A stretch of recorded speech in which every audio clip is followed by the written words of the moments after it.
right, y'all. This is DC Day, man. This is Sixth Element of Hip Hop. I'm Reno Noir, your host, and this is my co-host Spade Yo, I'm Anomics right Spade there. from Spade Comics. Right, right. So yeah, man, we about to chop it up today. It is not officially DC Day, which is apparently is Tuesday, but this is our DC Day. This one we gonna do it. So, but how you been, Spade? How you been? Oh man, I've been good, man. Had a day off yesterday, so I got to do some comic book stuff and watching Halloween-a-thons last night and this morning and all day today. Was like, all right, well, kind of have to pun intended, cut it. So There we you can go. get DC Day done. Just slash it. Yeah, Michael Myers style. Right. So I was so we know about Jonathan Kent. I was seeing something today about, everybody knows Jonathan Kent came out bisexual, or I don't know if he did yet. I guess he's coming out in issue 5, which comes out, I think, November 9th or something like that. Mm-hmm. But he hasn't come out yet. So they've kind of already told everybody what was going to happen. Mm-hmm. And yeah, that kind of sucks, I guess, because everybody, it's like it's old news now by the time the comic comes out. But I was seeing something today about the sales being as low as DC as any Superman has ever been. Like it's not been a successful comic. So I don't know. Do you think that they're doing this to get sales? I mean, do you think it's like an obvious ploy, to like a gimmick to get sales or something? Or do you think it would help sales or hurt sales? I think it would hurt sales, man. I think they're trying to do it to get sales. To me, and on a side note, I went to Cream and Cash yesterday, and I was talking with Amber a little bit about it, and Mm. she was like said some of the same things that I was thinking. This is DC pandering, Pandering. and grasping for straws or grasping for sales. And I'm like, another customer was in the store, and he said, just write better stories, just tell better stories. Your books will sell once you tell better stories. Right. With Jonathan them doing that, is like, people will definitely want the book, like speculators and stuff will definitely want the book, but at the same time, it's people who don't even read comics that's trying to get this book, just to flip it and everything. And it's just like, how is this? And like I said before, how is this adding to John's story? Yeah. This Right. coming out as bisexual, if it's one thing where there's kind of a transition, that's fine. But if Yeah. it's just like, oh, like you said, well, we need to boost our sales, we need to sell more books, we need to get this character up there, with the rest of them and whatnot. And it's just kind of like, no, you're gonna fail, man, because it's not long term storytelling. It's not Right. for the long haul. It's a quick fix right here, right now. It's just like a junkie. It's a quick fix. Yep. It's exactly what I think too. It's like a quick, yeah, like a gimmick. It's just a gimmick, you know.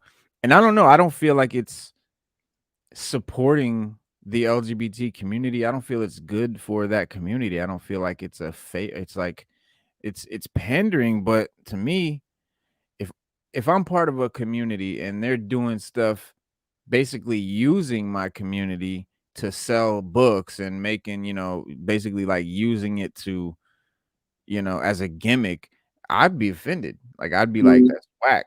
You know what I mean? But I guess some people have mixed feelings about it. Um the I think this is the writer said, I've always said everyone needs heroes and everyone deserves to see themselves in their heroes, and I'm grateful DC and Warner Brothers share this idea, said writer Tom Taylor. Superman's symbol has always stood for hope, for truth, and for justice. Today, that symbol represents something more. Today, more people can see themselves in the most powerful superhero in comics. Do you feel like okay, so it'd be like if they made Superman black. Do you feel that that a black child would want to see Superman black and that would make them feel any better? I know you're a big fan of Superman. If he was black, would that make a difference to you? Like, no, not no, Not because indeed. it's how it's like how people, even black people that I know, how they relate to Batman or the Flash or something like that. You use it's a characteristic in a specific character that you can relate to. Right. Why I relate to Superman so well is because, like I said before, I know what it's like to feel alienated, to feel alone, to be different than everybody else. You know, it's like growing up, a lot of my friends, I mean, I was into sports too, but a lot of them were deep into sports. I was into basketball, football, but I was also into comic books and wrestling, and most of Right. my friends were not. So Right. it's like, that's an aspect of Superman that I felt because I'm like, now he might not have been into the comic book realm in his own right, but still he was in different stuff. He did different stuff. He Right. thought differently than most of the other kids and most of the other people. Mm-hmm. So it for me it's just like, nah, it wouldn't make a difference because this is somebody that I relate to. I feel what he feels. Just the whole thing with his symbol of hope. To me, a symbol of hope is hope for everybody, not just a specific group. So you're still kind of limiting John. To me, you're kind of limiting John, but like, oh well, he's and I could be wrong. This is just my view. Yeah. And nobody else can say, well, Spade, you wrong. This is just Spade's view. You're Right. limiting John into this role, kind of just, put him in a little bubble right Right. here and say, well, instead of hope for everybody, he's only hope for the lesbian gay community or whatnot. And it's like, I know that's not the case, but somebody could look at it that way. Mm-hmm. Mm-hmm. Yeah, and it makes me think about I saw Mark Hamill talking about a an encounter that he had with a fan. He said a fan came up to him, was, telling him how, Luke Skywalker, meant so much to him and whoop whoop whoop. And then he said, is it possible that Luke is gay? Because I guess the fan was gay. Is it possible Mm-hmm. that Luke could be gay, like, or something like that? And Mark said, well, I mean, it's open to interpretation. If you want to make him gay, if you want him to be gay in your mind, then he could be gay. Or if you want him to be straight, he could be straight. I mean, you can interpret it however you want to, I guess. And then Right. this other guy, he took that and he like posted it and he made a big deal saying, "That's it now. Luke's gay. We heard it from the horse's mouth." It's like, nah, that's not what Oh, he said, bro. goodness. You know what I'm Right. saying? And then I said, he should probably, you should probably just leave it open to interpretation. And he Mm-hmm. comes back and he's like, "Oh, so you're saying he should just stay in the closet then? He should just pretend that he's." It's like, "Bro, no, bro, that's not what I said. Like, come on, B. Open for interpretation means, like you said, Superman is for everyone. If you pigeonhole him or make him, okay, he's this. Now, what about the argument that somebody would say, well, if Superman is straight, doesn't that how he's not for everyone then he's for straight people?" You can make that argument, but it is like at the same point in time, what is he standing for? What is, again, is it something in there that you can relate to with him? Is like, and I often ask people who are Batman fans who don't see the necessity of Superman. If you see somebody on the side of the road, they might be hurt or they might be hungry or whatever. Does your heart ache for them? Do you feel something in you like, God, man, even if you can't help them, you wish you could help Right. them? And if they say yes, like, then you're more like Superman than what you realize. So Mhm. for me, that thing is, um, they can they could make that argument, but it's like at the same time, what is it you're looking for in Superman being, with him being straight? Is it like he's not just for the straight people? Right. He is for everybody. Like Yeah. his new slogan, of course, "True Justice and a Better Tomorrow." That's why they changed the American way from the American way, because it's like that sounds more like a dictator. Like every country in the world does things differently than what America does. Right. So Right. you can't say if he's saving somebody in Pakistan or Ireland or Russia. This is the American way when Superman went over there and saved their lives. Right, right. That's a good point. That's a good point. And it's not he's not representing for straight people. He just happens to be straight. That's Mm-hmm. we're not really making a focus about him being straight. Is making a focus about him being bisexual or LGBTQ or any of that. It kind of takes away from the real meaning of what he's really about and makes it this other thing. Mm-hmm. I see what you mean. And Diamond Onyx in the chat says allowing a community to add into this industry is a plus. So I think what she's saying is like there is a plus side to it. I mean, everyone. I mean, like me, I'm 100% for diversity, inclusivity in all things, and it's not. They didn't make Clark Kent bisexual all of a sudden.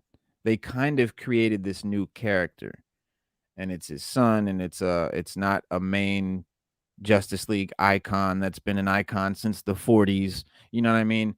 And then all of a sudden he's bisexual. That would be a little bit absurd in a way. But I hear a lot of people say, well, write a new character, create a new character, make it instead of turning a character that was this into that. This is only issue 5 of his comic. And he's already been with this character, the one that is becomes his boyfriend. Um he's been in the comic thus far. It's not like just in issue 5 out of nowhere they're doing this. So it kind of is. They kind of did create a new character and made that his storyline. So in that aspect, I mean, how new is the character? You've been around DC a lot more than I have. Is this character a pretty new character? John, if you want to go like At his our age that he's at now, I should say. I mean, being a age, hero, being an adult. you could say, yeah, that part is kind of new because they aged him in the comics. He Right. started off as around the same age as Damian Wayne, and he's been around for about as long as Damian Wayne. So you looking at Right. about 10 years because they did when they redid the Convergence storyline where uh Superman, the original Superman, kind of hid away in a pocket dimension, and the New 52 form. That's when he had his son. So if you're looking at it at like our time wise, he's 10 years Mhm. old. Right. Yeah, yeah, and yeah, Damien, he ain't still ain't growing up. He's still a kid. Right. Like they And still keep the him a thing kid. about like inclusivity is just my opinion. Everybody don't need to be included in everything. And what I mean by that is like, would uh I be invited to a KKK rally? Most likely not, because Right. would the Grand Wizard be invited to and included to a Black Lives Matter rally? Right. Most likely not, because of you know. Mhm. So I But and in this case, an LGBT character and Superman being invited into a Superman comic is perfectly acceptable. That's not like what you're saying about the right, KKK. right. So it's like with that, um, when people talk about write new characters or create new characters instead of turning, and then I'm kind of in that category too, because I guess with me, a character's sexuality don't matter that much to me. Right. You know, it's like uh, we know Superman married Lois, they had a son. Superman straight, Lois is straight. All right, fine. I'm cool with that. It's just like, but however it is, if they want to turn John bisexual, or even turn him full on gay, whatever. Just I don't want to shove down my throat. Right. And that's my point on it. It's like, let me focus on the story. Write a Mhm. better story. Do something to enhance the storytelling to sell comic books. Don't just rely on Tom what's his name? Tom Taylor. Yeah. Don't rely on trying to create real world issues. I read comic books to escape my real world issues, not to find real world issues in my fiction. Mm, mm. I like though. I do like. For me, it's about writing. Good writing is good writing. Bad writing is bad writing. I really, like you said, I don't care one way or the other about a sexual orientation of a character. If that's part of the story, if it pushes the story along, it has to do with the story. If that, has something, if it's not just a gimmick, Mm-hmm. you know what I mean? Like I don't want to Right, see it as a gimmick. But if it's part right. of the story, if it makes a good story, then I'm all for it. I guess we have to wait and see. We have to wait for this issue to come out.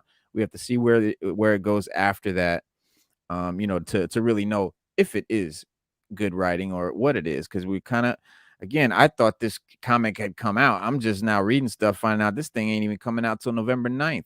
And Exactly. everybody already got their opinions about it and everything. And it reminds me of like the He-Man thing. Like everybody knew off rip that this He-Man show was going to be a woke, like a woke woman man-hating fest, but it was not at all. It Mm-hmm. really wasn't. Like He-Man was not emasculated in any way, and it seemed that they had their minds made up, and then when it came out and it wasn't that, some people kind of were like, "Oh, I guess it wasn't." Some people were like, "Yeah, it's still that." It's like I think it hurt by putting the information out too soon, because then Mm-hmm. people make up their minds, and even when they find out it wasn't that, they might still hold on to that, you know what I mean? Like, if we find out Mm-hmm. that this is actually good writing, some people might still see it as pandering or whatever, but I think we should wait. We gotta wait and see. Chief Executive Officer Jim Lee, one of my favorite artists of all time, Yes. we couldn't be prouder to tell this important story from Tom Taylor and John Timms. We talk a lot about the power of the DC multiverse in our storytelling, and this is another incredible example. We can have John Kent exploring his identity in the comics, as well as John Kent learning the secrets of his family on TV on Superman and Lois. They coexist in their own worlds and times, and our fans get to enjoy both simultaneously. And that's a good point. I mean, I think I think it could be important. It could be a good thing. I mean, as long as it's not just such a gimmicky, obvious thing. That's the only thing I don't want it to be. I don't want it to be real corny and obvious and gimmicky. But if it's good writing, it's good right. Like I'm gonna tell you this. One of my favorite, no, my favorite indie comic out right now is We Only Find Them When They're Dead from Boom Studios. Mm-hmm. Phenomenal, crazy good story. In probably the second or third comic, you find out that the main character is gay, and Mm-hmm. I couldn't have cared less. Like, it's a dope story. Like, that doesn't phase me in the least. If it's a good story, if that makes sense and has to do with the story down the road, which it did, and it was part of what, transpired later. It was an important fact that meant something later down the road in the story. You see, That's that's what like another indie comic, Abbott 1973. You learn Yeah. from the first issue, the main character, she's a lesbian and she's a Right. black lady dealing with issues in 1973. Right. So, it's like having to deal with all that then, and just like when in Men in Black 3, when Will Smith went back in time, a man said it wasn't the best time for your people, wasn't the best time for us then, and Right. still kind of ain't the best time for us now. But it's like having to deal with And worse. one being a female, two Right. having powers, three being black, and four being lesbian. So she had a lot of things working against her. Yeah. And it's a great comic book too, just like you were saying about they only We only uh find them when they're dead. well we Yeah. find them when we're dead. You get into the story more so than the character or whatever orientation is. And that's Right. the thing about I'm trying to get across with John Kent here. It's just like, if you're gonna do it, fine, but how, like I said, how does that enhance his story? When That's what I'm saying. We gotta find out, because it might do. It It might. might. And one case where I can say where I was happily wrong with the story was when Bendis chose to reveal Clark as Superman to the world. And I was totally against it. It's like, you can't do that. Superman got all these powerful enemies. He got a family to protect and blah, blah. But the way that Bendis wrote it, he put so much heart and emotion into that story. When Superman told the world, "I am Clark Kent," everybody was like, "Yo." Yes, people looked at him differently, and then some people kind of like, "Oh man, that explains a lot." Batman was against it. He was, because he's like, you're better than this. You're better than us. You need to be this simple. Right. But Lois supported him. Uh, Diana supported him. He told Perry White. Perry, gave him a hug, and he was just like, "That explains a lot. Like when you disappeared and everything." Consequently, he got fired and got rehired within the same hour. So, Right. but it's like I was happily wrong about that story, because I was like, man, this is gonna be terrible, and I'm ready to quit Superman and everything. And then reading it, it was like, nah, this is really good. Like he didn't stop being Superman, like, Yeah. at all. So Right. I Yeah, and I agree think with I the think point on that with John. Is like, all right, I might give it a chance to read, and then if it's still where it's just a story, then great. Like, just do that, tell the story. yeah, and if it makes sense to the story and isn't just a gimmick, Mhm. then yeah, then that's great. I knew this was a hot button issue. It's most people wouldn't have the balls to talk about this issue on their channel for fear of this and that. But I'm tired of the fear and the people. Everybody's worried about offending everybody. It's like, look, we come from this is America, bro. Yeah, This is America, Jack. You know what I mean? Like this is it's freedom of speech. You can say what you want, have your opinions, but I think important discussions about race or equality, they're not had if everyone's scared to talk about them.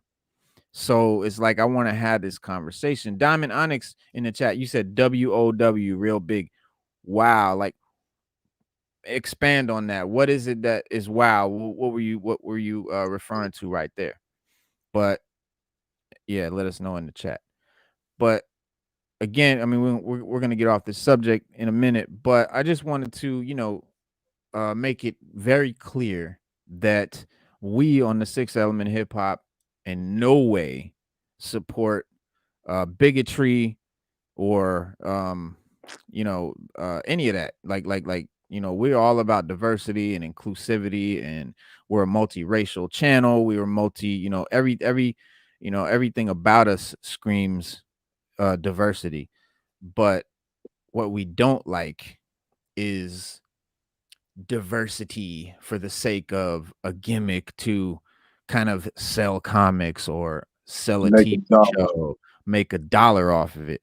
To be the same, whether it's LGBTQ, black or white, Asian, any subject, don't use that subject to make money, or you know what I mean? Like, especially Mhm. in these times when it's such a hot issue, it's like so obvious you could do that. So we just want to make sure that the writing is quality, that it's for the right reasons, that it is including people, that it is, what it's supposed to be, and not something that we've seen before. I mean, we've seen it before. I won't give an example, but I talked about it before. Like we've seen it before where they've done that stuff out of nowhere, and it fell short. I mean, it was Yeah, obvious, corny, and it was cheesy, and it was just like nah, and it's almost borderline offensive. it You know, didn't add to the story. didn't add the story. It was It like didn't add to the obvious. Yeah, it's like you want to use that. It's kind of offensive if you're using that to make money. But all right, so we're gonna switch subjects right quick. But I'm waiting on Diamond Onyx I kind of wanted to chat with the chat on this, but there is a delay. I know that while we're talking, you guys don't hear what we're saying for like 30 seconds. So I will come back to it if anyone in the chat has any comments or wants to discuss this at all in any way. Please make your voice heard, and we're gonna talk about it. This is something though that I wanted to talk to you about, Spade, because I know you know more about DC. A forgotten DC cosmic god may be stronger than Watchmen's Dr. Manhattan. Volthoom, have you heard of this? Was the first Lantern who inevitably Mhm. went mad with his ambitious and power, making him eerily similar to Dr. Manhattan. As a group of verdant color cosmic cops. Okay, he's talking about the lanterns. It makes sense that the Green Lantern Corps would face a bevy of powerful foes, of powerful Yeah, they wrote goes, but I think it means foes of astronomical proportions. These have included enemy core, the necromantic black hand, the gigantic relic, one forgotten foe of theirs, however, is similar to Watchman's central character. Volthoom was the first Lantern who inevitably went mad with his ambitions and power, making him eerily similar. They repeated that. The Guardian's first failure isn't nearly as well known as the villain of Doomsday Clock, but he may be just as tough. Here's a look at the DC villain whose frightening abilities could possibly show up again to haunt the Green Lantern Corps. He debuted in Green Lantern Annual #1 by Jeff Johns. Though he was based on a pre-existing concept character, this variant of Volthoom came from another universe, with him and his scientist mother discovering the emotional spectrum that would later power the rings of various Lantern Corps. They would be able to harness its power to create the interdimensional travel lantern, and this would be used by Volthoom to traverse the various other realities when the homeworld was overtaken by invaders. Did you you've heard this character? Yes, I have. Is in the story Wrath of the First Lantern. And I want to say that was, I believe that was New 52. And he was in prison for a very long time because, just like you were reading and stating, he went mad with power. He was drunk with power. Mm. Basically, he was going to do the same thing to the Guardians that Hal Jordan did in the past, and Sinestro was going to do. He was going to take them out, and he was going to be the Guardian, the overseer, the ruler of the universe. Right. And different Lantern Corps, Green Lanterns from all over the different sectors, different space had to band together. They didn't kill him. They just had to they could only re-imprison. Mhm. So Volthoom, he's a very, very powerful character. Yeah, because I was like, really? Because Dr. Manhattan is like borderline like a god, bro. He can just warp reality. I mean, he can kind of make anything happen that he can imagine. Am I Yeah, right about it? Because that's kind of how he mm-hmm, was. Volthoom is that way. mm-hmm. He's He's a pretty beast much like that way because you got to think about being the first Lantern. He has a lot of not only just the Green Lantern core power, but all Lantern power.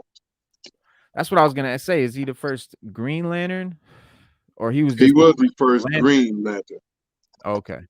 but he morphed into more, you know, more Of than just like the Green Lantern. right.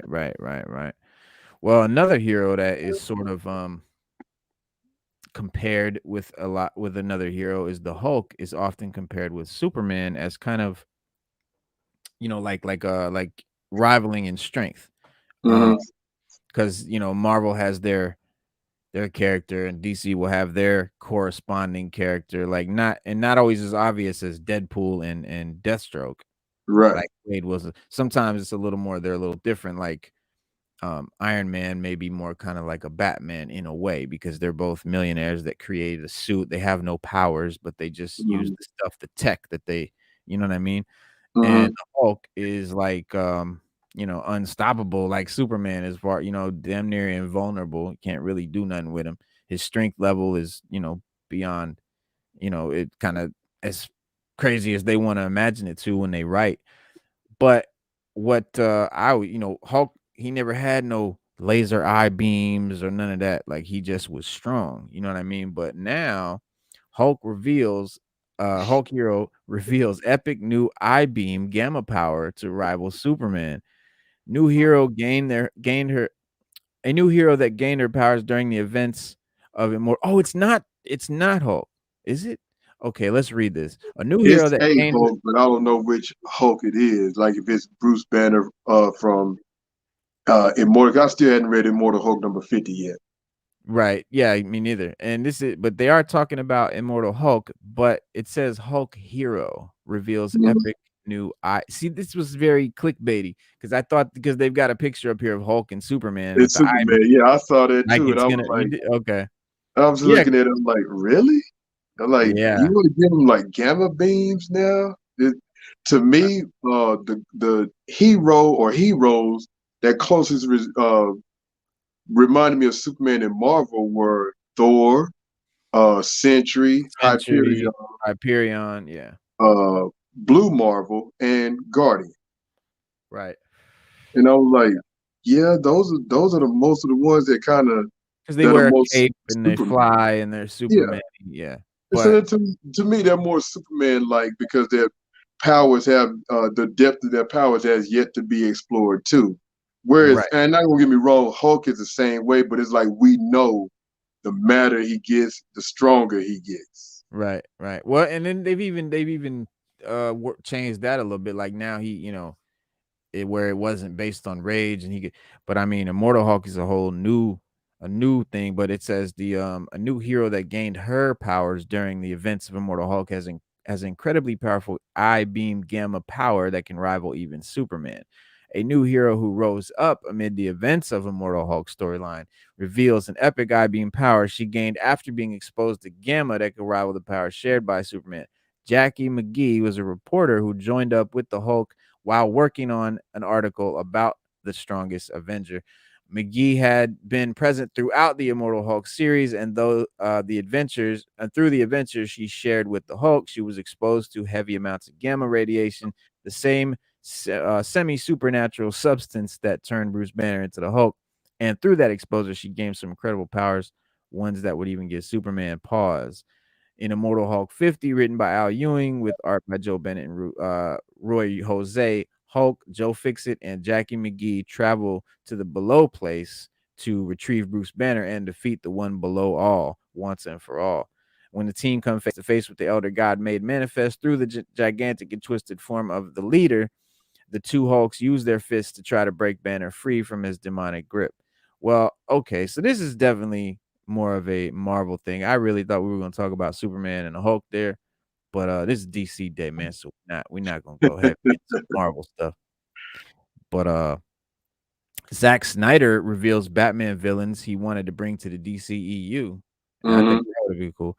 For many, a lot of people like it says, but Zack Snyder still gets questions from journalists and followers wondering about things he wanted to do in the MCU. Sorry, the DCEU. Should he have been able to stay around and make a few more pictures? Bro Bible, for example, recently asked Snyder which classic Batman villains would he have wanted to play around with on the screen, in which he replied, obviously, Catwoman is someone we talked about, and we had a Riddler concept that we talked about. Remember, the Riddler was kind of like the one who figured out the anti-life equation on Earth in the spec scripts. Is that so? Mm-hmm. Uh, so the anti-life equation. See, okay, tell me a little bit That's about the the anti-life equation. anti-life equation is what Darkseid uh kind of like how Thanos is looking for the Infinity Gem, Infinity Stones. Right. Darkseid looks for the anti-life equation, and what that is it's a formula that basically destroys people's wills. So they would have to Mhm. obey and do whatever he was saying. It's an enslavement thing, Right. and he could be able to remake the universe or take over worlds or whatever he wanted to do with the anti-life equation. Because it's like if I destroy your will and I tell you what to do, who is there to oppose me?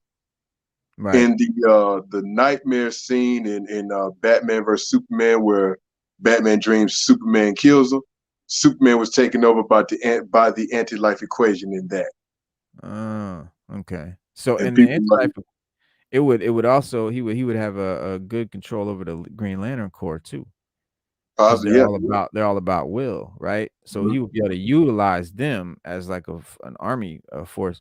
Yeah, don't let him get that. Um, but yeah, Zack Snyder said, frankly, I'd love to see the Penguin. I think he will be cool. I think that is a great character, and I'd love to see a version of the Penguin that has an inherent camp to it. It'd be awesome to see how you could deconstruct and make him into something crazy. Do you like the Penguin that Danny DeVito did, or you think he should be more like a more of a serious, like a gangster type, or more of a monstery thing? I like the Penguin that Danny DeVito did, and um, but I like subsequent versions too. It's just like what people do with the Penguin how they do it, whether he's the Danny DeVito one or he's more gangster, or more gangster because he has the Iceberg Lounge in Gotham and stuff. Right. Where he's kind of a shady character, it's just like I just dig Penguin. He's one of my other favorite Batman villains, and Yeah. I was just like, wow, man, Colin Farrell. I believe he looks great as Penguin, and I that can't got wait. me really excited for this movie because I'm watching the clips like when we watched it last week, and it reminded me a lot of Penguin in the Arkham Asylum games. Yeah, yeah, yeah, yeah, It's and I like, love that, dude. I love that Arkham Asylum joint. yeah, and I was like, wow, man. So that got me real excited because I'm like, they look like they did them, like Matt Reeves looked like he did them correctly in writing, producing, and Farrell in the acting part is like he looked like he got this down. Yeah, bro. Like I seen Colin Farrell in this man, this recent joint. It was like a show. What was it? It was something like back in the like 1800s. Like they were on this whaling ship, and he played this like scumbag, like the ultimate scumbag that you could think of. Like, dude, just he was like a murderer, like a rapist, like everything, anything you could think of. This guy was the worst type of person. And man, Colin Farrell killed that role, bro. Like he was so good. I was like, man, like he gained weight, he was fat, like it was a Mhm. whole new Colin Farrell. I'm like, man, this guy can act, bro. Yeah, He's got skills. yeah. He's got for real skills, man. So I can't wait to see what he does with Penguin, man. That's I gonna think be when I heard about the casting of him as Penguin, I'm like, I'm waiting to see what he gonna do. It wasn't that dread of like, oh man, how is he gonna do it? It was I'm like, I'm waiting to see what he gonna do with it because yeah. he's a pretty good actor, damn Yeah. good actor. Yeah, and but you kinda think of him as like the leading man type, not a Danny Right, DeVito, right. he's not a penguin, right? But I'm telling you, I just seen him in this show, like, really recently. It was, like, maybe a couple months ago, like, yeah, he was fat, like, he became this other character, man, and I think, if he can like, he didn't give a damn about how he looked, like, he wasn't always trying to look handsome and all of that, because that's what you think of most leading men would do, and you really can't see them playing a role where just they're supposed to be ugly, and you know what I mean? But, yeah, Mhm. he didn't give a damn, bro. He killed it. So I'm very confident that his penguin is gonna be off the chain just because of that. What I saw. If I hadn't seen that, I would be like, oh no. But yeah, bro, he gonna murk that. Oh, Um, yeah, and it's gonna be like it's definitely gonna be more of like a gangster type penguin. You know what I mean? Versus the kind of mutant penguin that Danny mhm. DeVito was. But yeah, it's gonna be sick, bro. Um, Speaking of DC Green Lanterns and Thanos, DC Green Lanterns could have stopped Thanos in seconds. The Green Lanterns are some of the most powerful heroes in DC Comics, and if they were ever to face the Mad Titan himself, they'd beat him easily. That's interesting. The Marvel Comics Thanos is an ultimate villain who needs no introduction, but when it comes to DC Comics powerhouses, the Green Lantern Corps is a group of beings who are so powerful they could easily stop Thanos dead in his tracks.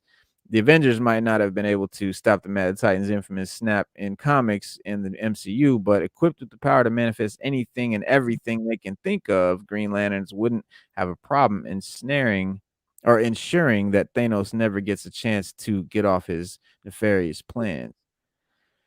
Yeah, that would be yeah, because they could just manifest a construct around his hand or something. He couldn't do that snap or something. I don't know what they're saying. It says seen in both epic Marvel Cinematic Universe movies titled Avenger Infinity War and Avengers Infinity Game, Endgame, as well as any comic arc where Thanos gets his hand on the overpowered item that is the Infinity Gauntlet.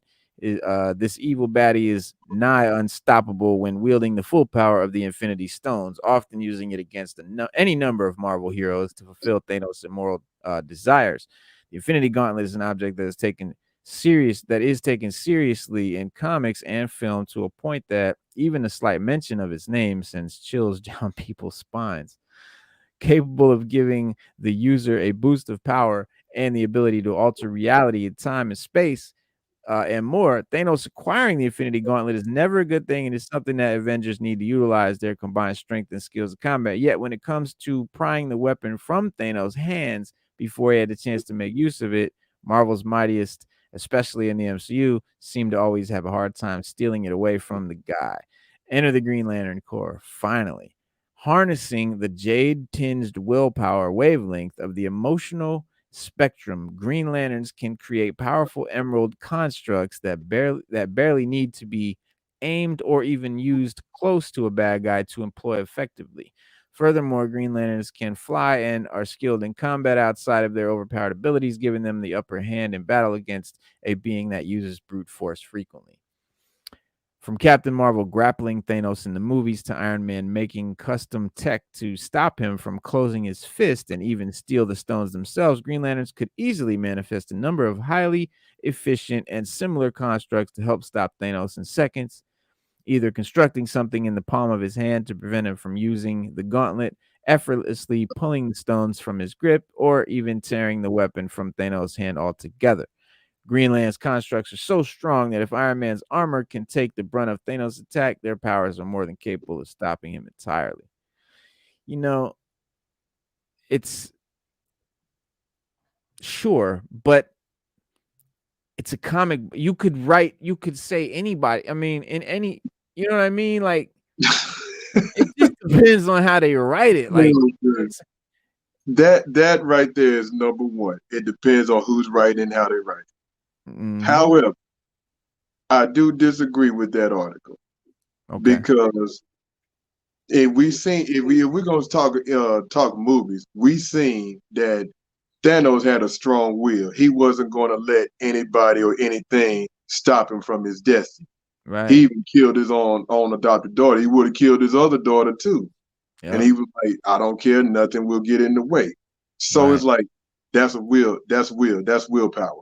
Sinestro had willpower. He turned evil, but he had willpower. He had a Green Lantern ring. So like it wouldn't be unfathomable for Thanos to wield the Green Lantern ring or the ring find him worthy because of his willpower based on that. Secondly, he could wield other power rings, rage, which is a red lantern, greed because he felt like he was the one who needed to preserve life in the universe, so he could wield an orange lantern ring. People feared him, so that's a yellow lantern. He courted death or wanted to court death, that's a black lantern ring. I would dare say, even the Star Sapphire would show love because we seen in the movies he cried, he mourned Gamora, so that showed he did love his daughter. Oh yeah. So that was a Star Sapphire ring. The only one I would say that probably he wouldn't wield would be the Indigo. I forgot what that was, like the purple one, the white one, which is life, and the Blue Lantern ring. But it's like, but the other one, and he could wield the Blue Lantern ring, which is hope, and he did have basically hope for a new tomorrow, but he was gonna make it in his own image. So, and with all that being said, also as well, Green Lantern constructs only last as strong as somebody's willpower. We've seen in movies, especially animated movies, whichever in cartoons, whichever Green Lantern happened to try to trap a powerful villain in the construct, the villain ends up breaking out. I've seen Doomsday do it in The Death of Superman, Darkseid in Justice League War, Superman himself in that same movie they gave Hal Jordan fits with his constructs, and like Batman is telling him, Hal, concentrate, otherwise we're dead. And Hal's like, shut up, shut up, shut up, shut up, shut up. Superman still smashing the green bubble, and eventually he succeeds. So it's like how strong a person's willpower is. So does the Green Lanterns? So if I'm a Green Lantern and I'm using my construct on a being, it's my willpower that's powering that construct. If the being that I'm using it against will is stronger than mine, then they break my construct. Is that what you're saying, basically? Okay. Yeah, and they would definitely have a problem with Thanos. It's like they wouldn't just be no picnic or walk in the park with Green Lantern Corps facing off against Thanos, man. It's like it would be the same, because and look, like we said about it depends how they write it.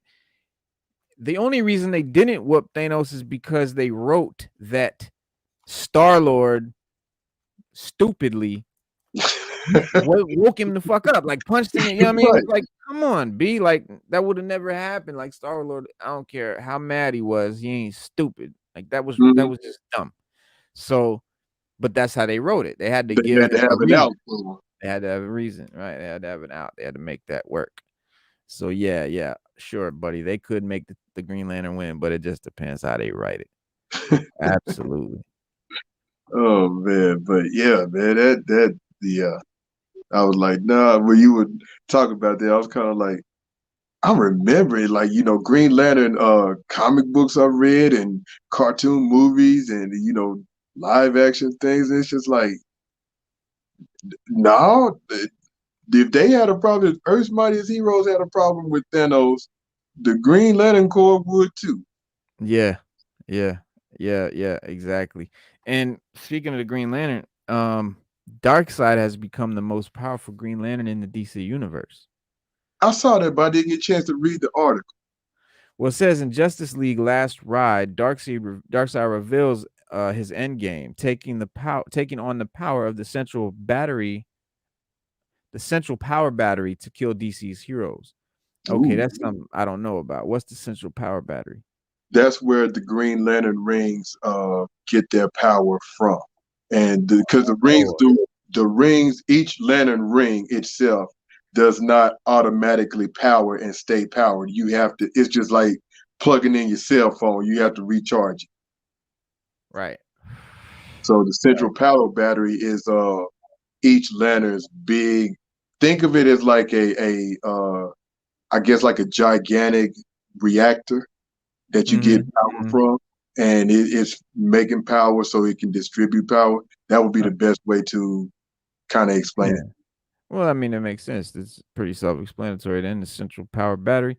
In the latest issue of DC Comics Justice League Last Ride #6, Darkseid has become the most powerful Green Lantern in the DC universe. While the Justice League thought that it had defeated the Lord of Apocalypse in his most recent invasion of Earth and the Green Lantern's homeworld of Oa, it was only the final phase of a sinister master plan. Now the fractured Justice League must put aside their differences to face Darkseid, who has become more powerful than ever before. In previous issues of the Justice League Last Ride from writer Chip Zdarsky that's Chip Zdarsky. Bro, I'm about to read this. Yeah. I got 3 writers that if they write something, I read it, and that's, Jonathan Hickman, Al Ewing, Mhm. and Chip Zdarsky.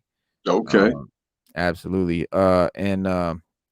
so the League thought that Darkseid had been defeated with the destruction of the central power battery on Oa. However, the battle also resulted in the loss of the Martian Manhunter and an act that caused the League to fall apart. While Green Lantern Hal Jordan eventually convinced Earth's greatest heroes to come together for one final mission to protect Lobo before he was tried for killing the new gods of New Genesis, this was all part of Darkseid's plan. Revealed to still be alive and having somehow possessed Jordan, Darkseid manipulated the League until he could get to his lab full of cloned bodies on his world of Apocalypse. Now Darkseid has been reborn with the immense power of a Green Lantern, thanks to Jordan and the central power battery's destruction. Furthermore, it's revealed that Lobo is secretly working for him, meant to lure the Justice League back together and convince them to hide the Galactic Bounty Hunter on what remains of Apocalypse. While Batman figures out what their greatest villain is planning, is far too late to stop him, and he has already begun to use the green light of willpower to reignite the fires of his world, unleashing its dark power in the DC universe once more. Man, that's nuts. While the League isn't going to stop fighting Darkseid and his reborn legions, his will to see the end of the universe may result in too much power for them to handle now that he's become a Green Lantern. That being said, it seems as though the Martian Manhunter has somehow been reborn from the Lantern's green light as well, facing Darkseid and claiming that he'll never be able to outrun justice. Even with the support of the Martian Manhunter from beyond the grave, things are looking pretty bleak for the DC heroes in the face of Darkseid's sinister new light. Obtaining the power of the Green Lanterns has made him incredibly dangerous, more than he already was. Combined with the Justice League being so broken and fractured, especially Batman and Superman's friendship, it's going to be a hard challenge unless they can find a way to unify and become the Justice League they once were. Of course, we know that they will. Mhm. Darkseid being is a being of terrifying willpower, and is now that he's a Green Lantern, he's able to turn his full force on the Justice League. So can okay, I thought, yeah, see, I didn't really realize that a Green Lantern could be evil or could do negative stuff or be a bad guy. I Like, I think that, thought when they that was became bad, they had to switch colors, like Sinestro became yellow, you know? Sinestro became that because his, and I never understood why he didn't become an orange lantern instead of a yellow lantern, but he let his, not necessarily fear itself, like being afraid, but just projecting fear upon people, Right. uh, overpower his will. And I often wondered too, like reading Green Lantern from when I started, like really getting into it in 2006. And I always wondered why a bad guy never wielded a Green Lantern ring, because I'm like, they have great willpower too. I understand Yeah, there are evil rings like the orange, the yellow, and the red, but right. now the red can't even be really considered evil because it's just rage. And like, what if your Yeah. rage is justified? Like Guy Gardner, he has great rage. He's a Red Lantern ring. He wielded a green and a red at the same time. Supergirl once wielded a Red Lantern ring. So it's Which like, one of the Green Lanterns is gay? uh, Isn't it the first one? Alan Scott, the original, The the first Golden Age one, yeah. Right, right, right. And yeah, and that's a great character, great story. And so it's just like I often wondered that too. Like, well, what happened if a bad guy got to a Green Lantern ring? Which they have had stories about it. The ring kind of approved or chose somebody to be the wearer, even though their intentions weren't good. They overcome fear. They have a great, strong will, strong personality, and it's Mhm. up to like the other lanterns and the guardians to basically like deem them unworthy of wielding this ring.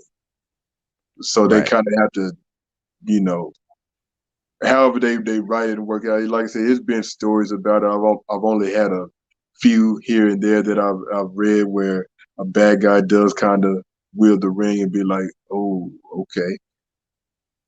Yeah. Yeah, that's see, I didn't know that they could do that. I didn't know that a good guy or a bad guy could be a Green Lantern. Because I thought that a Green Lantern, I thought really that they were about like they were cops. Like Mhm. they're cops of the universe, right? Right. They're about stopping bad guys. Hmm. But I guess what they're saying is that's kind of a choice that the Green Lanterns have made to use that power for. Any person, any bad guy could use the Green Lantern power, you know, Hmm. for their nefarious whatever. If the ring finds out or senses, I will say, that you have a great will and great willpower, it's gonna Right, automatically attach it. It's just like the Green Lantern movie and the Green Lantern animated movie when uh the Lantern ring finds from Abasura finds Hal, right. and everybody else is like, why is a human a Green Lantern? He doesn't deserve it. It was like, well, the ring Mm, chose him. It ain't up to right, us. The ring chose him. So exactly.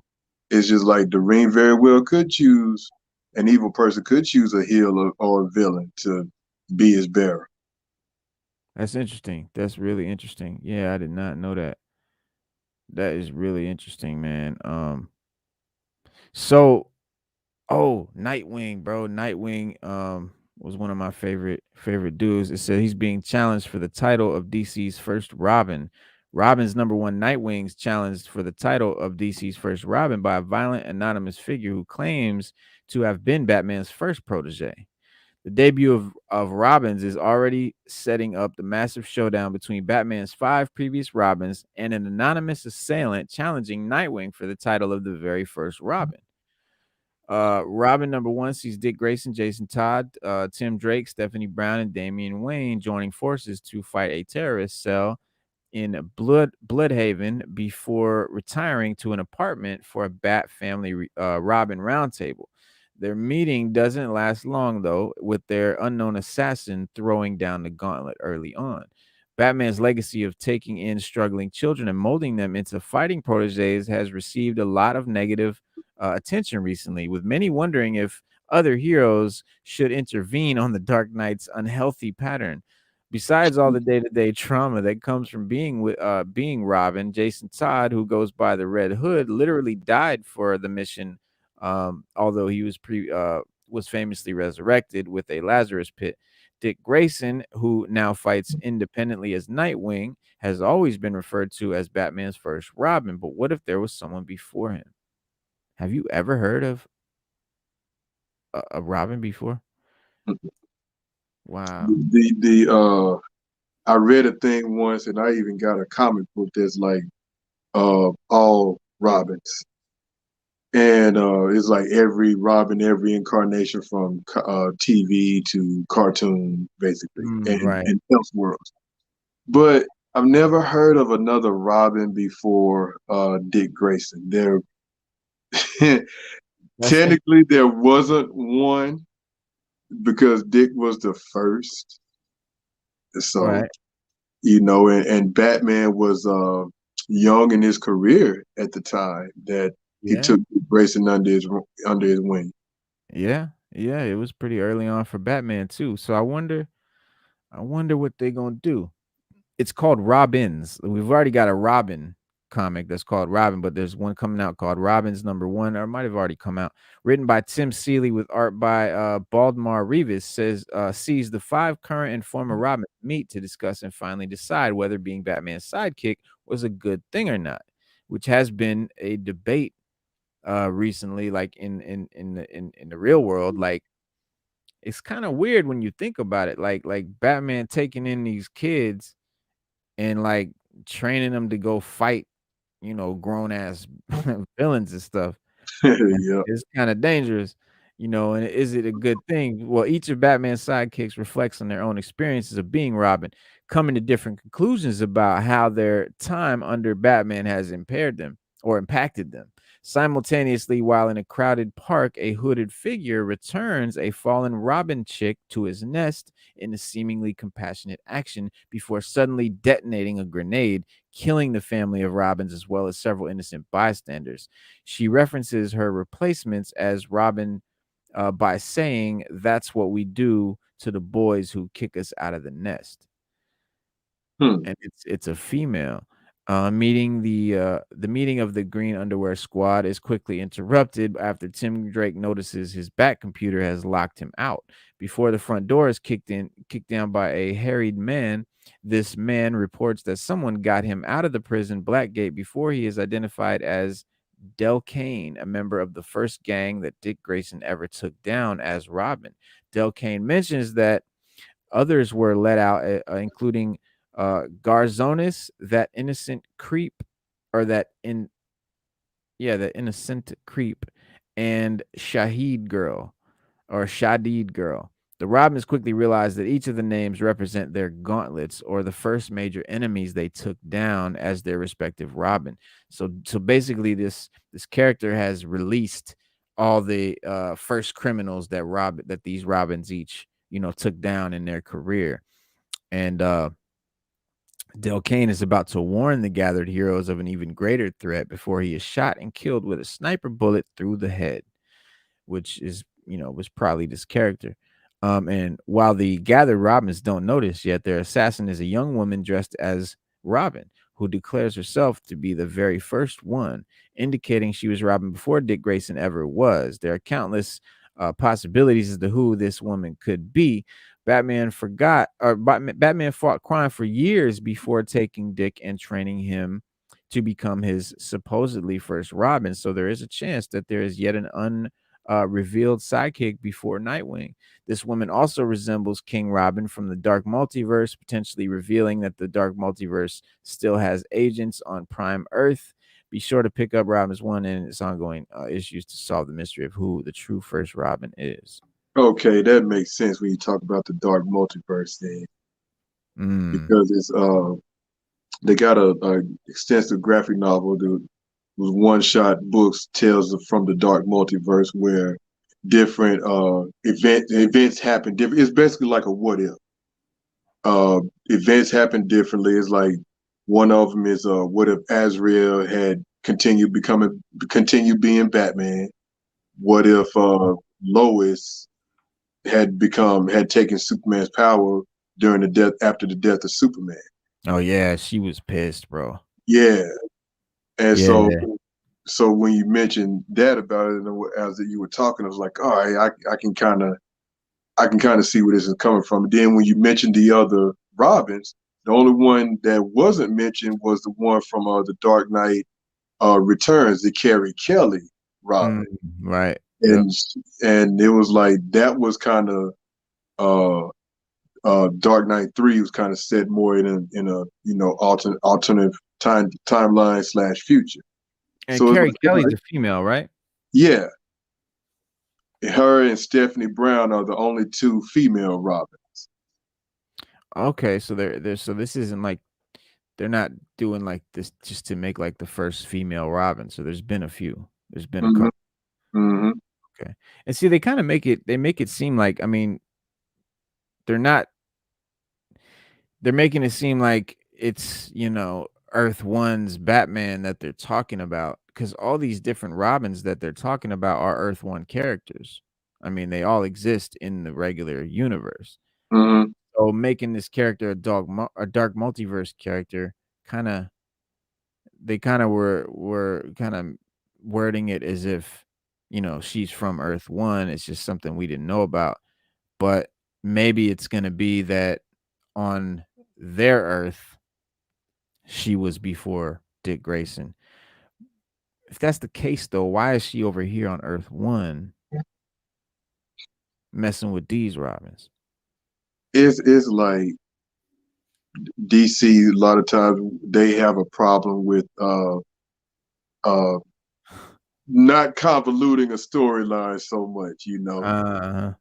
and it's just like, all right, you can tell an alternate Earth, you can still have the same character, just make it like Earth 4, Earth 5, something like that. Earth 12, something nobody's heard of. Right. But it's weird in that it's like, they do alternate timelines and things so much that it gets lost. And like you just asked, why is it over here? So that's I guess the $9 question, because I ain't no telling how much the book gonna cost. Five, Yeah. $4.99, $5.99, whatever. Right. And just like now, man, you have so many different miniseries, one shots, this, that, and other that are not in continuity. Mhm. That's truly the only answer I can give. It's just not in continuity. Maybe not. I Yeah. don't know. Yeah, yeah. That's probably what it is. That's probably what it is. But I still think it's a cool concept. I think it's a good idea, man. And yeah, I'm probably pick that one up. But definitely gonna pick up that Justice League Last Ride, man, that Chip Zdarsky joint. I like when writers that work for Marvel do stuff for DC and back and forth. Hmm. You know what I mean? I kind of like that because it gives me a chance to have a reason to pick up a DC comic or like or one to pick because where do I pick? Where do I start? What DC? That's kind of the thing. Like, where do I jump in at? Like, what should I read first? And everyone's gonna have their opinion of what you should read first. It'll probably be Hmm. their favorite thing or whatever. Because that's the answer is whatever you like. Pick up something you like, basically. So Right. that's what I like.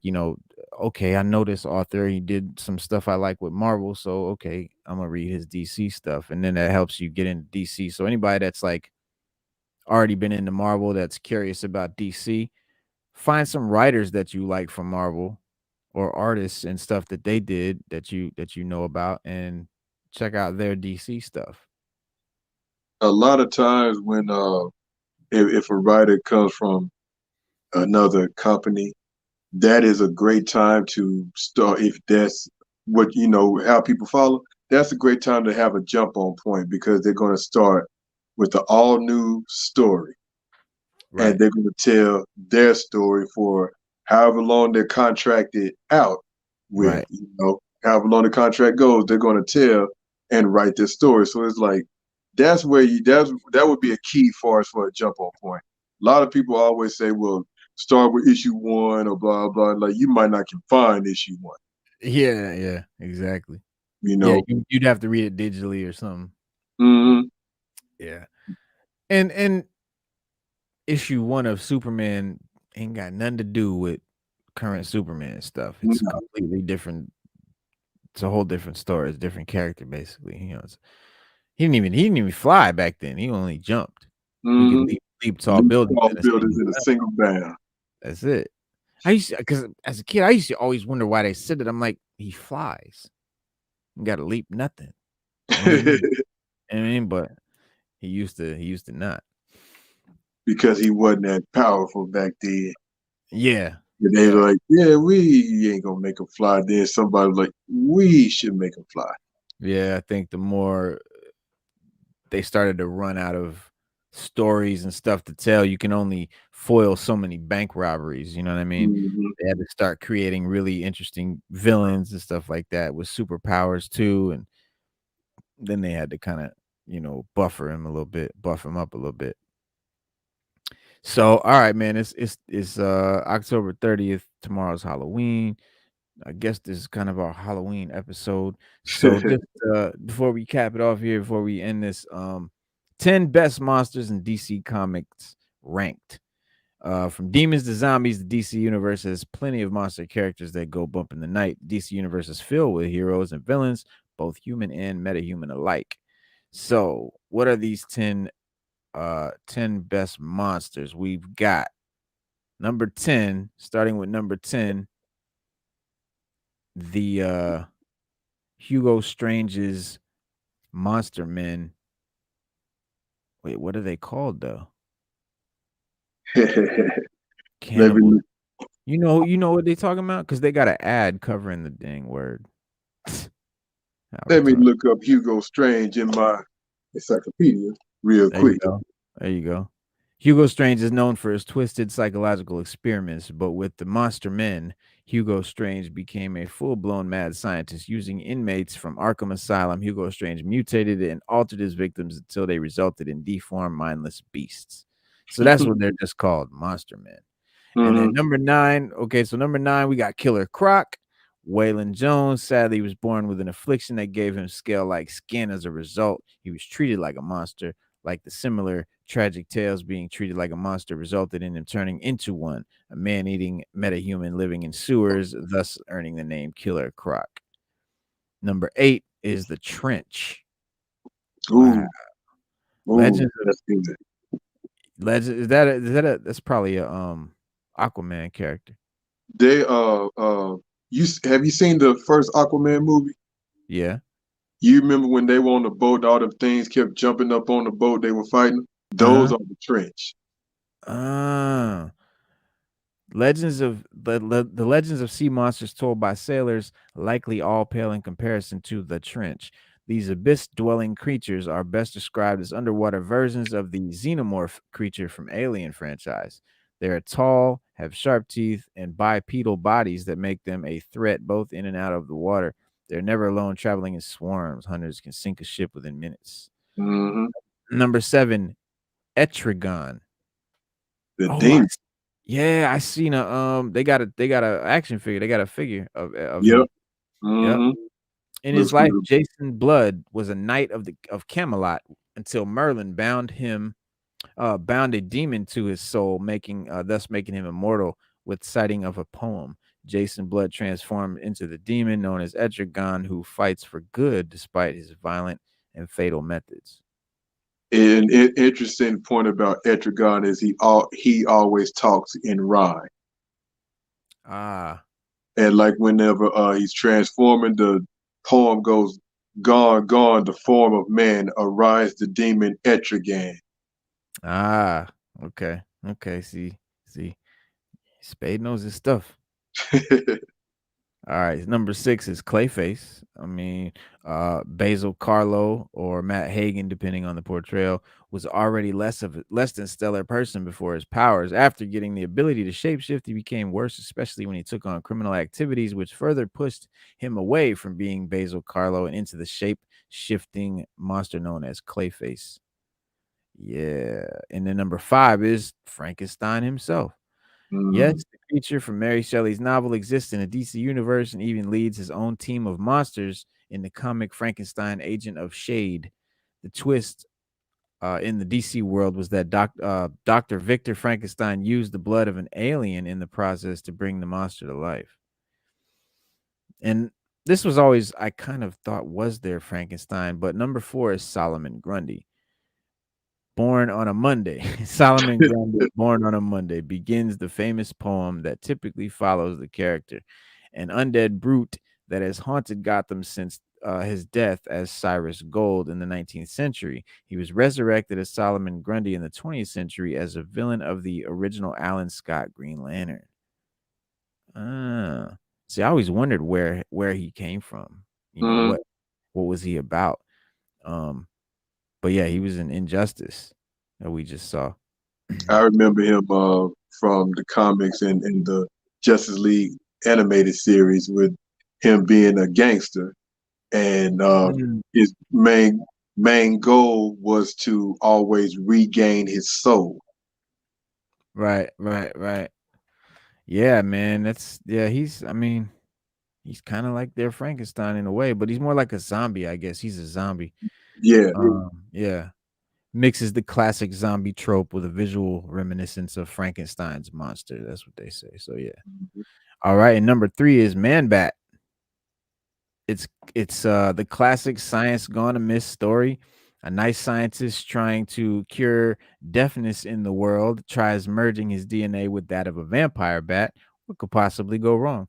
Well, Kirk Langstrom ends up transforming into the massive, out of control creature known as the Man Bat. It's like something straight out of a horror movie, and the stories usually take full advantage of that. In Batman Arkham Knight, a great story. Man Bat provides one of the scariest quests of the Arkham series, especially with the jump scare in the that introduces the character in the game. That's a great game. It is, man. I tell you, when they did Man Bat in Batman the Animated Series, I know it's a cartoon, but as a kid, it was like, yo, that was kind of freaky. Yeah, Especially seeing them transform and the skin morph and the fangs and his, wings and stuff. I'm like, I yo, remember man, that. I was tripping out, man. Even though it's a cartoon, I was tripping out on it. Damn right, I remember that. That was a great show, man. That show. That was one of my. It's that and X-Men, the '90s show. Them two Mhm. shows are the best shows. Defective Chimp in the building. What up? What up? Def Chimp in the house. Chill. Yay, yay. So we got number 2. We just reading off, we just going down the list before we finish of the top 10 DC monsters in honor of Halloween. Number 2 on the list is Doomsday. If anything in the DC universe can be classified as a monster, it's Doomsday. He is a creature Yeah. designed to be a living weapon of mass destruction and nothing else. He fights, he kills, and with each fight, he gets more and more powerful thanks to his healing factor, making his bone protrusions grow. Doomsday is capable of fighting the entire Justice League and even has killed Superman, proving he is stronger than the Man of Steel. He's also shown to fight the mighty Darkseid, but what makes Doomsday so scary is his lack of emotion. There is no talking to down Doomsday or reasoning with him. He just kills and continues and finds more beings to slaughter. That Mhm. truly makes a scary villain, like the Terminator.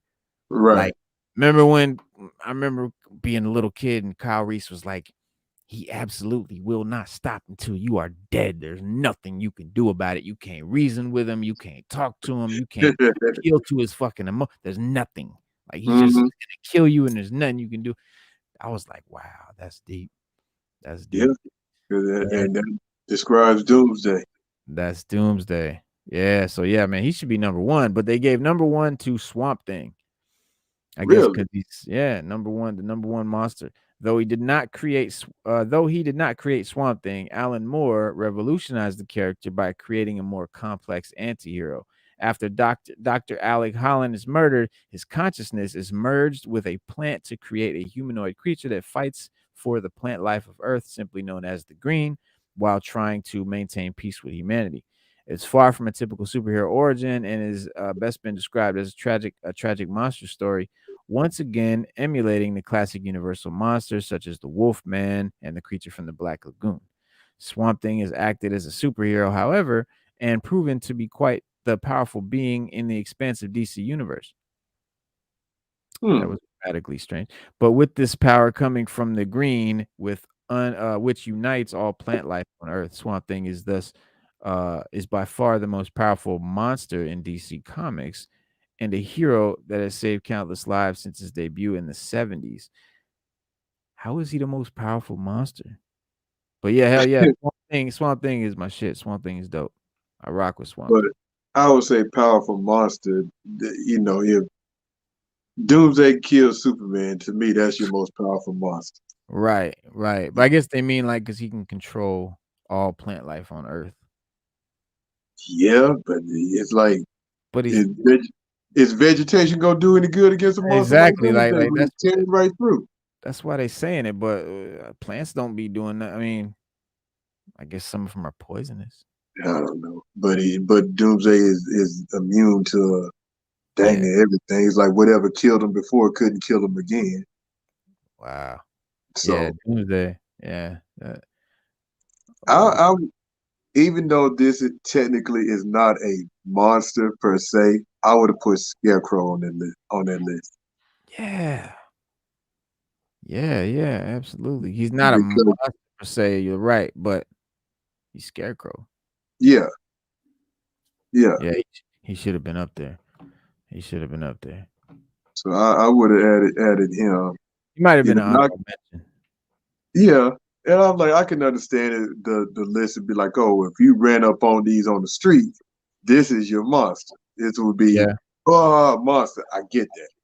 But it was Yeah. like, if I ran up on Scarecrow on the streets with, whatever freaky mask he have on, With I'm that gas, probably going to get a, the gas is gonna hit you with, you're gonna be scared anyway. Like right. So it's like, regardless. I'm going to scream or yell either way. So I'm like, yeah, he should have been on. So, yeah, honorable mention to Scarecrow because he should have There been you on go. it. Yeah, yeah. Defective chips that I agree, even though he's not a monster, Scarecrow makes sense. But I guess that's why he didn't make the list, because he's not technically a monster. Mm.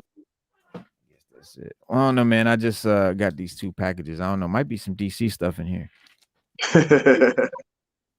Let's bust them open before we go. Little unboxing. See what's up in here. I honestly don't know. I order a lot of comics all the time, Mm. and I never know because the packages are pretty, nondescript. I don't know what's in here. This Christmas one looks. time with comics. There you go. Christmas, Halloween, Christmas. Yep. So, yeah, because I don't know. This might be from. I should have done that this year if we had some trick or treaters. Like, man, giving out candy, I'll give y'all comic books. That's a good idea. It's a good idea, except I wouldn't give away no good comics though. I ain't do it. No, man, I wouldn't do that. Like stuff that's in my dollar bin or something. Well, that's right. Yeah, you have. Yeah, I could. Yeah, you have a point because I do have a certain selection of comics that. Oh, okay. No, I'm sorry. This is not no DC, but this is great. This is the wow. These are in really great condition too. So it's Infinity War, the Infinity War, Ah, the whole joint, 1 through whatever it is. What is it? 8, 6? I guess it's 6. I want to say 6 issues. Yeah. Nice. That's 1, 2, 3. Yep, there it is. Infinity Man, War. I remember having that cover. Yeah, I've had number 1 for a while, but I never had none of these. I love the Galactus one. I love the coloring. It's got the purple logo and the purple, and Galactus there. Hmm. I love that the coloring on these. But some of the covers of these are great. I love this one too. That's number 5, and then number 6. That's a great cover too, right Yeah, there. That's the one I thought it was. Yeah, that's the dope. That's Magnus, the Magnus. Yeah. man. Yeah, that was really cool. Really, really cool. Hell yeah. I think I had number 1 and number 5, man. And I want to say I had a 6, but I know I didn't have 2, 3, and 4. Right. Yeah, I've never had them all. I never had them all. Yo, OG Lee in the building. What's good, man? Hey, I what's did. going on, I sent OG? you the. If you want to hop in, bro, you got the link in your email. Might be somebody watching that. Let me see. There we go.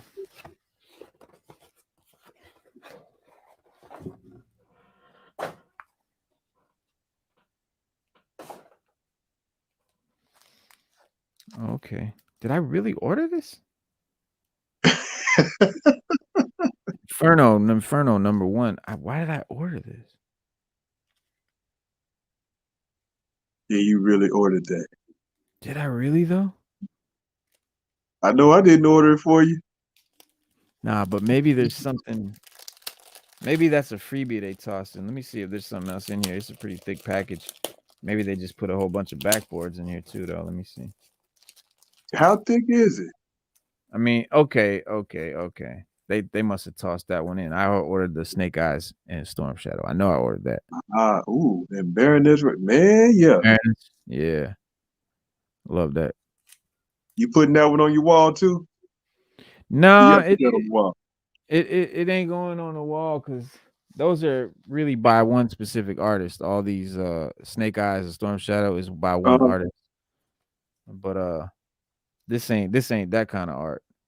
But man, I swear to God, I already have this. I think I might already have this. I think I got 2 of them now. So this might be going on my wall for sale. gotcha. My for sale wall. Yeah. Inferno number 1. Why did I buy this? I'm wondering because I have a this is in my pull list. You never know. Never know sometimes why you order some shit. OG just got home from work. What's good, man? Yeah, we was just about to kind of wrap it up, I guess, unless I don't know what else we talking about. We just kicking it right now. Nah, that was cool for today, man. We got a lot of DC stuff talked about, and I think it gave you some good information too, some stuff you didn't know about, and you gave some good Absolutely. information on especially stuff that's coming out, and For you know sure. look forward to read. For sure, for sure. And we did touch on a an important subject, touchy subject, a hot button issue about the bisexual character Jonathan Kent coming out, and I think I think we gotta wait and see if it's if it's a good story. I mean, because I can't judge it based on that alone. If it's a good Right. story, it's a good story. If it's not, if it's just they're using that as some gimmick, then that's kind of offensive to that community, in my opinion. But if it's a good How story, many issues in do you give a book to you either be like, all right, I'm gonna keep continuing to get it, or I'm gonna drop it? oh, yeah, I'm honestly, bro, if I read the first comic and it's not good at all, I'm not gonna read the second comic. But if I Okay. read the first comic and it's like, this is interesting, it's good, I kind of don't get it right now, but let's see where it goes, then I'll definitely grab the second one Okay. usually. And then if that's good, if it ends up being, you know, if they get to the point and they make it good, then I'll go there and we'll go to the third one. But if it's just not good by like the fourth comic, what are we doing? See, that's kind of how I am too. I normally give a book about 4 or 5 issues, and if Right. the story it hadn't picked up and the story is still being garbage, it's just like, nah. Right. And I've had books where, especially like Rebirth, the DC Rebirth, when they relaunched Justice League, because being a Justice League fan and Jeff Johns wrote it for a while, and reading the book, I was kind of like, all right, I'm gonna pick this up. But it first Rebirth run turned out to be garbage. I was like, nah, I'm dropping it. Like I wasn't alone. A lot of other people dropped it too. Right. And second version, the one that's current now, is a lot better. It was slow building, don't get me wrong, but it's a lot better than the first Right. Yeah, and I think and Jonathan Kent is going to be on issue 5 by that time. And I've read it up to this point. I think it's a great story so far. I think it's good, and I think it'll remain. I think it's I think it makes sense for the character. Right now, it looks like it makes sense. It doesn't seem forced. It doesn't seem pretentious or gimmicky at all. Just seems like pretty decent writing. I'm cool. And like I said, like my favorite indie comic right now, we only find them when they're dead. The main character's gay, and that was a part of the story that actually was a good. It made sense, and it was good writing. So I think I think definitely there's always a place for everybody in comics, and there should be comics for everybody. And just again, we want to make sure everybody knows Sixth Element of hip hop is a very diverse, very much down for inclusivity and diversity in all things, in all aspects of life. And but we are not afraid to talk about them hot button issues, speak our minds, say how we feel, and use our freedom of speech that we have as Americans. You know, I don't think that hiding conversations do any good for anybody. You know what I'm saying? Like if you don't bring up the conversation and have it, it doesn't get anything. It doesn't get anywhere, and it doesn't. It's not. It's never solved or dealt with. So, but yeah, we are down for everybody over here, man, on Sixth Element. But that's one. our Yeah, show. That's our show, man. I'm Reno Noir, and you are. I am Spade from Spadeonomics Comics. And where can they find you at?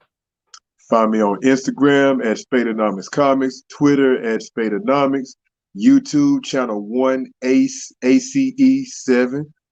And then, of course, I do eBay sales. Getting back on the Instagram auctions pretty soon. Christmas time coming up, so y'all buy comic books for your loved ones from Six Element Comics, from myself, the Madmen of Comics as well. And Absolutely. shout out to our homies, Cooks24 podcast, OG Lee, Carlos CJD. Our comic dudes, Stu Dog. That comic dudes. Yeah. Infinity Man, Stu Dog, who couldn't be here tonight because we started mad late and he had to be to work. But yeah, normally we'll be here at 6:30, but Monday we'll be here 6:30 p.m. Eastern Standard Time, Wednesday 6:30, and usually on Saturday at 6:30. But we did start late tonight. But yeah, man, shout out to everybody, salute to everybody. Shout out to Full Blast Radio, DJ Tiger, Comic Crusaders, Al Mega, the Madmen of Comics on Instagram, the Comic Dudes, and of course you can catch me on Instagram as well at _element_comics, where we always doing mad deals, having fun, and slanging books. But that's our show, man. Good night. Peace. Peace.